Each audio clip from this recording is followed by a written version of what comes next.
വയ്ക്കാൻ പോകുന്നത് മോരുകറിയാണ്. കുമ്പളങ്ങ, മഞ്ഞപ്പൊടി, മുളക് പൊടി, തക്കാളി, മത്തങ്ങ, പച്ചമുളക്, തേങ്ങ, കുരുമുളക്, ജീരകം, മോര്. കഷ്ണങ്ങൾ വേവിക്കാൻ ഇട്ടു.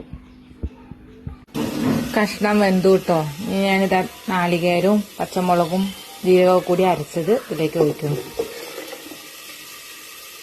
ഇതൊന്ന് ചൂടാകട്ടെ കേട്ടോ. മോരും കൂടി അത് കൂട്ടി അരച്ചതൊന്ന് അതും കൂടി ഒഴിച്ചിട്ടുണ്ട്.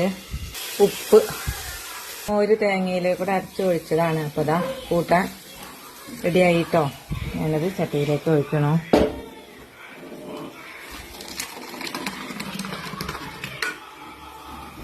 ഒഴിക്കില്ല വറവ്, കടുക്, മുളക്, കറിവേപ്പില.